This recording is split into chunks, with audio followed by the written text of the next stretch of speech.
ओम श्री परमात्मा ने नमः। 8वां अध्याय। इस प्रकार भगवान के वचनों को न समझकर अर्जुन बोले, हे पुरुषोत्तम, जिसका आपने वर्णन किया है वह अध्यात्म क्या है, कर्म क्या है और अधिभूत नाम से क्या कहा गया है, अधिदेव नाम से क्या कहा जाता है। हे मधुसूदन, यहाँ अधियज्ञ कौन है और वह इस शरीर में कैसे है, और युक्त चित्त वाले पुरुषों द्वारा अंत में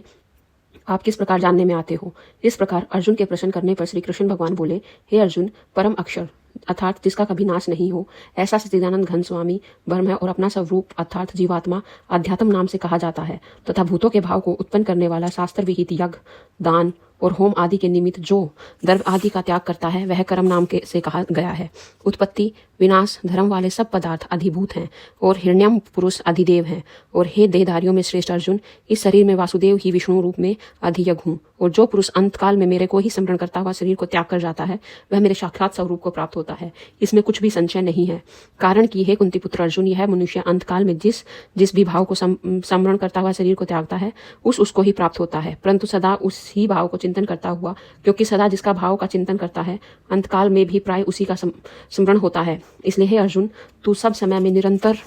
मेरा स्मरण कर और युद्ध भी कर। इस प्रकार मेरे में अर्पण किए हुए मन बुद्धि से युक्त हुआ निसंदेह मेरे को ही प्राप्त होगा। हे पार्थ, यह नियम है कि परमेश्वर के ध्यान में अभ्यास रूप योग से युक्त अन्य तरफ न जाने वाले चित्त से निरंतर चिंतन करता हुआ पुरुष परम प्रकाश रूप दिव्य पुरुष को अर्थात परमेश्वर को ही प्राप्त होता है। इससे जो पुरुष सर्वज्ञ अनादि सबके नियता सूक्ष्म से भी अति सूक्ष्म सबके धारण पोषण करने वाले अचिंत्यन स्वरूप सूर्य के सदृश नित्य चेतन प्रकाश रूप अविद्या से अति परे शुद्ध सच्चिदानंद घन परमात्मा को स्मरण करता है, वह भक्ति युक्त पुरुष अंतकाल में भी योग बल से भ्रुकुटी के मध्य में प्राण को अच्छी प्रकार स्थापन करके फिर निश्चल मन से स्मरण करता हुआ उस दिव्य स्वरूप परम पुरुष परमात्मा को ही प्राप्त होता है।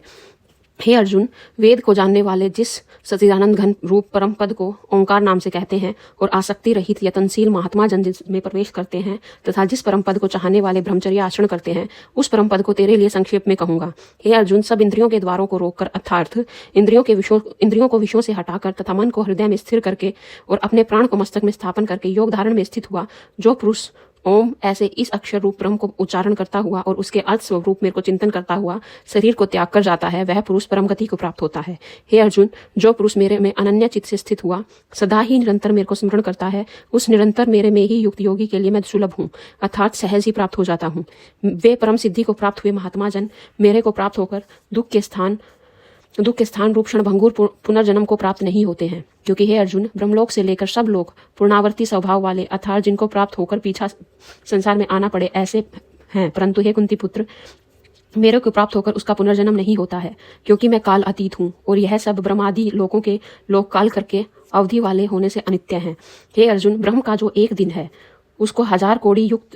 चौकड़ी युग तक अवधि वाला और रात्रि को भी 1000 चौकड़ी युग तक आदि अवधि वाली जो पुरुष तत्व से जानते हैं अर्थात काल करके अवधि वाला होने से ब्रह्मलोक को भी अनित्य जानते हैं, वे योगी जन काल के तत्व को जानने वाले हैं। इसलिए ये भी जानते हैं कि संपूर्ण दृश्य मात्र भूतगण ब्रह्म के दिन प्रवेश काल में अव्यक्त से अर्थात ब्रह्मा के सूक्ष्म शरीर से उत्पन्न होते हैं और ब्रह्मा की रात्रि के प्रवेश काल में उस अव्यक्त नाम ब्रह्मा के सूक्ष्म शरीर में ही लय होते हैं।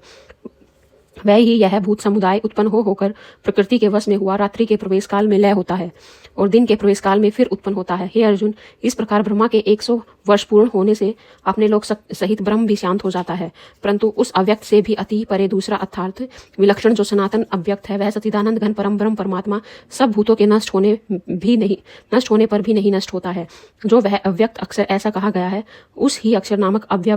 अव्यक्त भाव को परम गति कहते हैं, तथा जिस सनातन अव्यक्त भाव को प्राप्त होकर मनुष्य पीछे नहीं आते हैं वह मेरा परम धाम है। और हे पार्थ, जिस परमात्मा के अंतर्गत स्वभूत है और जिस सच्चिदानंद घन परमात्मा से यह सब जगत परिपूर्ण है वह सनातन अव्यक्त परम पुरुष अनन्य भक्ति से प्राप्त होने योग्य है। और हे अर्जुन, जिस काल में शरीर त्याग कर गए हुए योगी जन पीछे न आने वाली गति को और पीछे आने वाली गति को भी प्राप्त होते हैं उस काल को अर्थात मार्ग को कहूंगा। उन 2 प्रकार के मार्गों में से एक जिस मार्ग में ज्योतिर्मय अग्नि अभिमानी देवता है और दिन का अभिमानी देवता है तथा शुक्ल पक्ष का अभिमानी देवता है और उत्तरायण के 6 महीनों का अभिमानी देवता है, उस मार्ग में मरकर गए हुए ब्रह्मवेता अर्थात परमेश्वर की उपासना से परमेश्वर को परोक्ष भाव से जानने वाला योगी जन उपरोक्त देवताओं द्वारा क्रम से ले गए हुए ब्रह्मा को प्राप्त होते हैं। जिस मार्ग में धूमाभिमान देवता और रात्रि अभिमानी देवता तथा कृष्ण पक्ष का अभिमानी देवता और दक्षिणायन के 6 महीनों का अभिमानी देवता है, उस मार्ग में मरकर गया हुआ सकाम कर्मयोगी उपरोक्त देवताओं द्वारा क्रम से ले गया हुआ चंद्रमा की ज्योति को प्राप्त होकर स्वर्ग में भी शुभ कर्मों का फल भोगकर पीछे आता है। क्योंकि जगत के ये 2 प्रकार के शुल्क और कृष्ण अर्थात देवयान और पितृयान मार्ग सनातन माने गए हैं, इनमें एक के ही द्वारा गया हुआ पीछा नहीं आने वाला परम गति को प्राप्त होता है और दूसरा गया हुआ पीछे आता है अर्थात जन्म मृत्यु को प्राप्त होता है। हे पार्थ, इस प्रकार इन दोनों मार्ग को तत्व से जानता हुआ कोई भी योगी मोहित नहीं होता, अर्थात फिर वह निष्काम भाव से ही साधना करता है, कामनाओं में नहीं फंसता। इस कारण हे अर्जुन, तू सब काल में समतव बुद्धि रूप योग से युक्त हो, अर्थात निरंतर मेरी प्राप्ति के लिए साधन करने वाला हो, क्योंकि योगी पुरुष इस रहस्य को तत्व से जानकर वेदों के पढ़ने में तथा यज्ञ तप और दान आदि को करने में जो पुण्य फल कहा है उस सबको निसंदेह उल्लंघन कर जाता है और सनातन परम पद को प्राप्त होता है। इति श्रीमद् भगवत गीता रूपी उपनिषद एवं ब्रह्म विद्या तथा योग शास्त्रे श्री कृष्ण और अर्जुन के संवाद में अक्षर ब्रह्म योग नामक 8वां अध्याय। धन्यवाद।